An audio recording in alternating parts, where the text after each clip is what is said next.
महायुतीमध्ये प्रचंड वाद आहेत। एक दिवस कॅबिनेटमध्ये हाणामारी होईल असं संजय राऊतांनी म्हटलं, तर कॅबिनेटमध्ये मारामारी होईल, माझे शब्द लिहून ठेवा असं संजय राऊत यांनी म्हटलं आहे।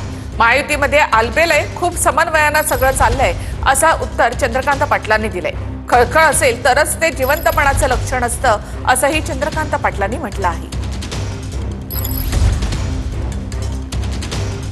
त्यांच्या सरकारमध्ये तीन पक्षामध्ये प्रचंड वाद सुरू आहे। मी जे म्हटलंय की एक दिवस कॅबिनेटमध्ये हाणामाऱ्या होतात,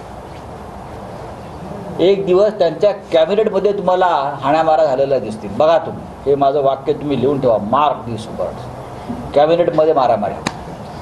महायुतीमध्ये खूप आलबेल आहे, खूप समन्वयाने चाललाय। एका रक्ताची चार माणसं घरामध्ये असतात, तिथेही भांड्याला भांडं लागतं। इथे तर वेगवेगळ्या पार्श्वभूमीचं, अजितदादांची पार्श्वभूमी वेगळी, एकनाथ शिंदेची वेगळी, देवेंद्रजींची वेगळी, अशी वेगळ्या पार्श्वभूमीची माणसं जेव्हा एकत्र काम करतात त्यावेळेला खळखळ नाही झाली तर हलवून बघायला लागेल की जिवंत आहेत की गेले। खळखळ आहे याचा अर्थ ते जिवंत आहेत, खळखळ आहे याचा अर्थ ते आपली खळखळ व्यक्त करत आहेत। व्यक्त नाही केली तर म्हणून आजारी पडतो, व्यक्त करायचं असतं। ओके।